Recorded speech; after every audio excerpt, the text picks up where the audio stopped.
اقرأ باسم ربك الذي خلق خلق الإنسان من علق اقرأ وربك. إن الحمد لله نحمده ونستعينه ونستغفره ونؤمن به ونتوكل عليه ونعوذ بالله من شرور أنفسنا ومن سيئات أعمالنا من يهده الله فلا مضل له ومن يضلله فلا هادي له ونشهد أن لا إله إلا الله وحده لا شريك له ونشهد أن سيدنا اسكو صرف اون کر دیں بس ونشهد أن سيدنا ونبينا وسندنا محمد وعلى آله وصحبه وسلم تسليما كثيرا كثيرا أما بعد فأعوذ بالله من الشيطان الرجيم بسم الله الرحمن الرحيم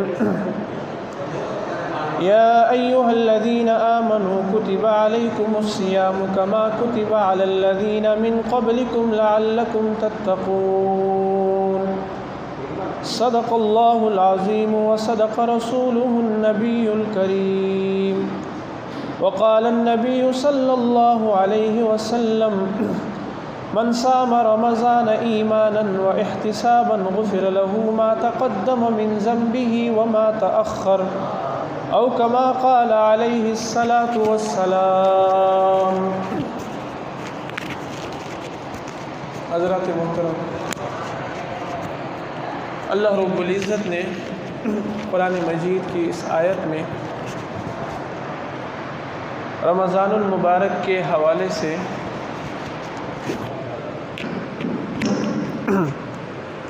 ہماری رہنمائی کی ہے.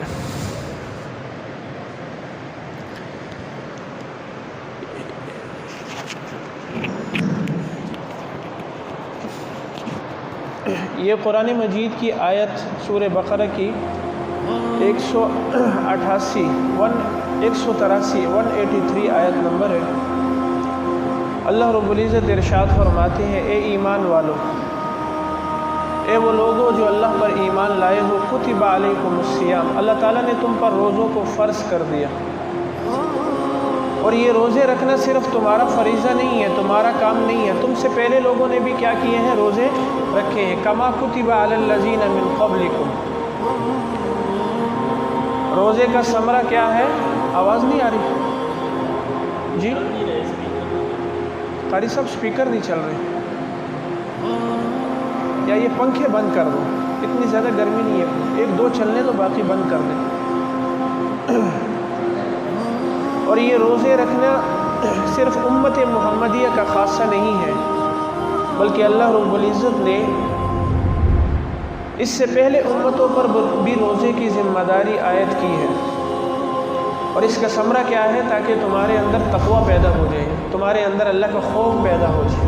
حضور علیہ الصلاۃ والسلام نے ایک حدیث میں ارشاد فرمایا، من صام رمضان ایمانا و احتسابا، جس نے رمضان کے روزے رکھے ایمان کی حالت میں اور اپنا احتساب کرتے ہوئے، اپنا حساب لیتے ہوئے، غفر له ما تقدم من ذنبه وما تأخر، اللہ تعالیٰ اس کے اگلے پچھلے سارے گناہوں کو معاف کر دیتے ہیں. حضرات محترم، اللہ رب العزت نے ہمیں کیا ارشاد فرمایا؟ اے وہ لوگوں جو ایمان لائے ہو، اے وہ لوگوں جو اللہ پر کیا لے کے آئے؟ ایمان لے کے آئے. جب کوئی خاکروب سے بادشاہ خود مخاطب ہو تو اس کی خوشی کی انتہا نہیں رہتی. وہ جو ہے وہ پریشان ہو جاتا ہے کہ مجھے بادشاہ نے خود بلایا ہے، مجھے میرا نام پیار سے لیا ہے. ہمارا رشتہ اپنے رب سے شاید کمزور ہے جتنا ایک خاکروب کا اپنے بادشاہ سے، اپنے وزیر اعظم سے رشتہ ہوتا ہے. لیکن اس کے باوجود اللہ رب العزت کیا کہہ رہے ہیں؟ اے ایمان والو، اے ایمان والو. اللہ تعالیٰ ہمارے ایمان کی گارنٹی دے رہے ہیں. اللہ تعالیٰ خود کہہ رہے ہیں میرے ایمان والے بندے. جیسے باپ اپنے بیٹے کو نہیں کہتا میرا بیٹا، میرا چاند، میرا منا، تو باپ کی محبت ان الفاظ میں عجیب انداز ہوتا ہے، اور بیٹا باپ کی محبت کو محسوس کر رہا ہوتا ہے. یہ واقعات، یہ بات سنیں کہ اللہ تعالیٰ اس آیت میں کس انداز میں ہم سے مخاطب ہے۔ اللہ تعالیٰ محبت بھرے انداز میں ہم سے مخاطب ہے۔ اللہ تعالیٰ نے تورات کے اندر بنی اسرائیل کو ایک مرتبہ براہ راست ان سے خطاب کیا تھا، تو بنی اسرائیل کے لوگ کیا ہوئے، وہ جو ہے اس کے اندر وہم کے اندر مبتلا ہو گئے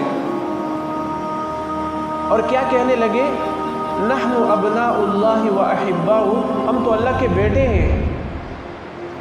یعنی جب انسان کی تعریف ہوتی ہے تو اگلا بندہ کبھی کبھی اس تعریف کا غلط مقصد سمجھتا ہے۔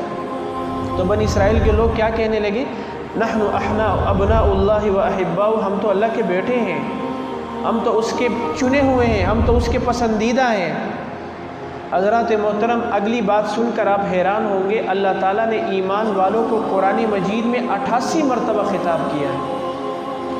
88 مرتبہ اللہ تعالیٰ اپنے ایمان والوں کو لفظ ایمان کے ساتھ مخاطب کر رہے ہیں۔ کتنی محبت برا جو ہے وہ اللہ تعالیٰ کس محبت سے اپنے بندوں کو پکار رہے ہیں۔ اور اگلا اس آیت کا اگلا جو ہے وہ ٹکڑا کیا ہے، کتب علیکم الصیام، اے بندو میں نے تم پر روزے فرض کر دیے ہیں۔ فرض کر دیے ہیں کیا مطلب، کہ میرا دل چاہے نہ چاہے میں نے اللہ کے حکم کے سامنے جھکنا ہے، میرا دل مانے یا نہ مانے میں نے اللہ کی اطاعت کرنی ہے۔ جیسے ایک جو ہے وہ ادارہ ہوتا ہے نا، اس میں نچلے افسر بھی ہوتے ہیں، اوپر سے آرڈر آ جاتا ہے، تو اگر چھوٹا افسر یہ کہے کہ بھئی یہ کیوں آیا ہے، کس لیے آیا ہے، اس میں کیا حکمتیں ہیں، تو لوگ اسے کیا کہیں گے، تو پاگل ہے، اپنی نوکری جو ہے وہ ختم کروائے گا، اوپر سے آرڈر آیا ہے۔ تو بھائی روزے کا آرڈر بھی اوپر سے آیا ہے، اللہ کی طرف سے آیا ہے، کتب علیکم الصیام، تم پر روزے فرض کر دیے گئے ہیں۔ تمہاری اپنی کوئی منشا نہیں چلے گی، تمہاری اپنی کوئی بات نہیں چلے گی، بلکہ اللہ کا حکم ہے، آرڈر از آرڈر، اللہ کے حکم کے سامنے جھکنا ہے، میرا دل مانے یا نہ مانے۔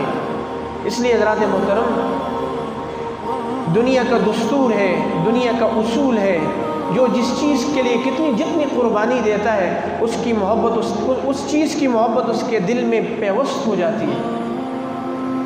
جو ہے وہ بیج ڈالتا ہے اسی کو درخت ملتا ہے۔ اس لیے حضرات محترم، ہم اللہ کی محبت کے گن گائیں، ہم اللہ سے محبت کا دعویٰ کریں، اور اللہ سے محبت کرنے کے بعد ہم اللہ کے حکموں کے سامنے نہ جھکیں۔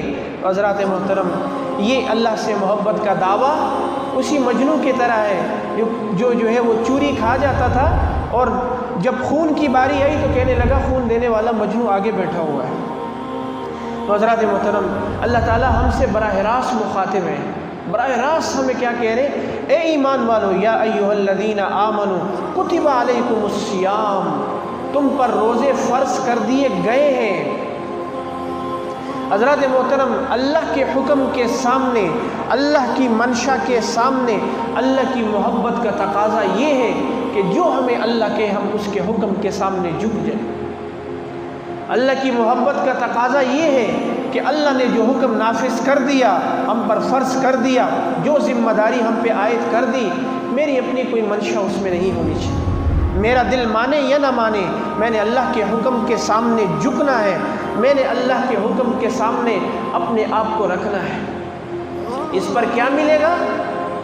اس پر کیا ملے گا؟ روزے پر ہمیں کیا ملے گا؟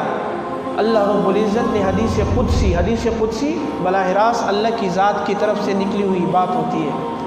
اللہ رب العزت نے ارشاد فرمایا، کل عمل ابن آدم لہ الا الصیام، آدم کے بیٹے کا ہر عمل اس کی اپنی ذات کے لیے سوائے روزے کے۔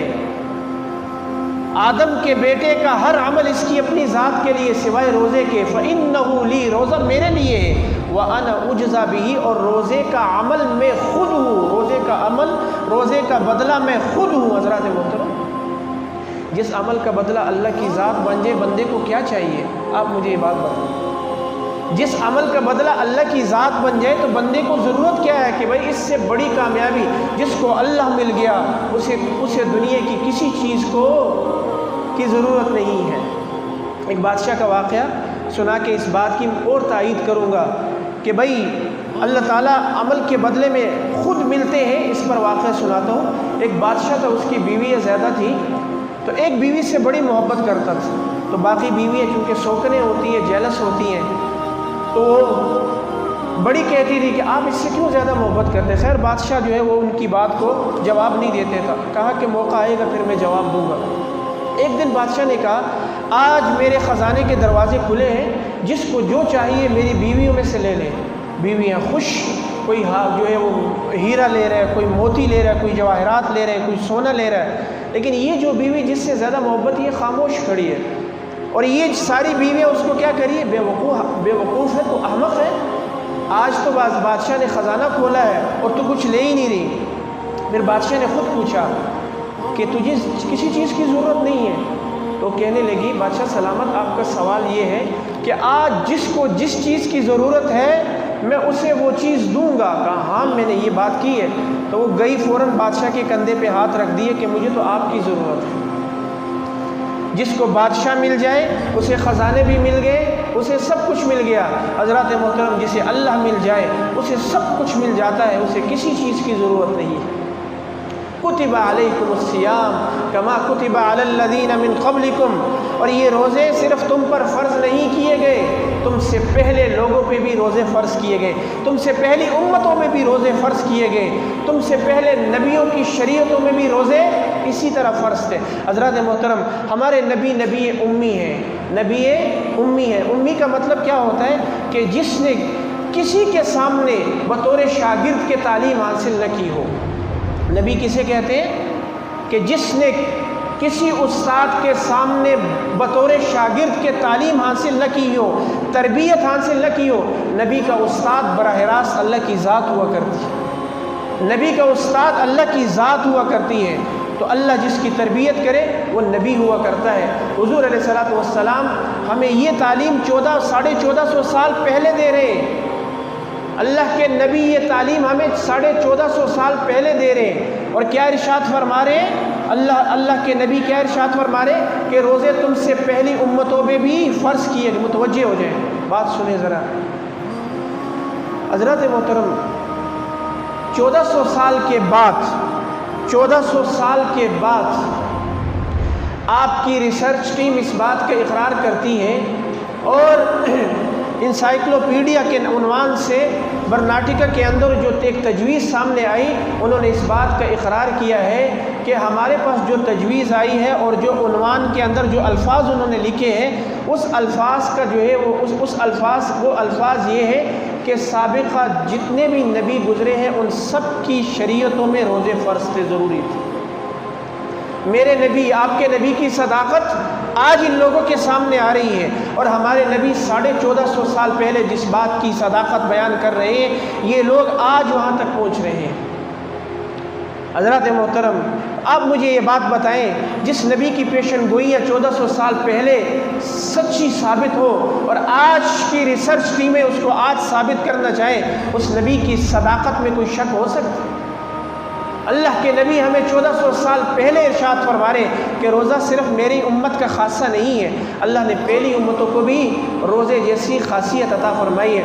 حضرت آدم علیہ السلام جب دنیا میں آتے ہیں اور جب اللہ تعالیٰ ان سے جنت کا حسن چھین لیتے ہیں، اللہ کے سامنے گڑ گڑاتے ہیں، اللہ ان سے کہتے ہیں اے آدم تو 13، 14، 15 تاریخ